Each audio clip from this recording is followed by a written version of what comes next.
ఉండలేము. తెలంగాణ సమాజం ఉన్నంత వరకు, తెలంగాణ రాష్ట్రం ఉన్నంత వరకు వారి సేవలు.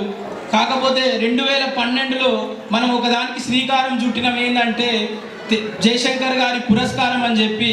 ఎందుకంటే మనకు తెలంగాణలో అప్పుడు ఉద్యమానికి నిజంగా రోడ్డు మీదకి వచ్చి పనిచేసే వాళ్ళు చాలా తక్కువ. ఇప్పుడే సార్ చెప్తా ఉన్నారు ఏంటంటే ఆ టైంలో పనిచేసిన వాళ్ళు అప్పుడు ఉన్నవారు నిజంగా చాలా గొప్పవారు. ఎందుకంటే అప్పుడు మనం రోడ్డు మీదకి పోయినప్పుడు మన వెంట ఉన్న వారిని మనం ఎప్పుడు మర్చిపోవద్దు అని వారు కూడా ఒక సందర్భంలో కూర్చుంటే చెప్తా ఉన్నారు.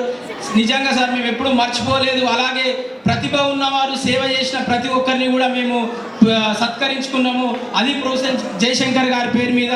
కాకపోతే 2014 సంవత్సరంలో మనకు ఇక్కడ ఎవరు అతిథి రాలేదు అప్పుడు కొన్ని అక్కడ ఉన్న పరిస్థితుల వల్ల, కాబట్టి అది ఇయ్యలేదు.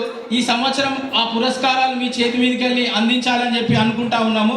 ముందుగా మనకి దానికి సిల్వర్, గోల్డ్, బ్రాంజ్ అని మేము అప్పుడు ఇస్తూ ఉన్నాము.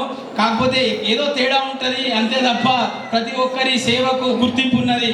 కాకపోతే ముందుగా మనము పురస్కారంలో ముందుగా బ్రాంజ్ మెడల్ మనకి నిజంగా ముందుకు రండి అంటే లేదు మీరు కానివ్వండి అనిల్ భాయ్, నేను ఎక్కడైనా ఉంటా, ఏదైనా చేస్తా అని చెప్పి మాకు నడిపించినటువంటి సునీల్ రెడ్డి మందాను ముందటికి వచ్చి అది తీసుకోవాల్సిందిగా కోరుకుంటా ఉన్నాను.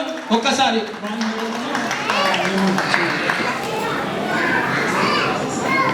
గట్టిగా చప్పట్లు కొట్టాలండి. ఎందుకంటే నేను ఇంతకు ముందే చెప్పాను, మనం ఈ గౌరవం తప్ప ఈ సోషల్ లైఫ్లో సమాజ సేవకు చేసినప్పుడు మనం ఇంతకంటే ఎక్కువ చేసుకునేది ఏముండదు.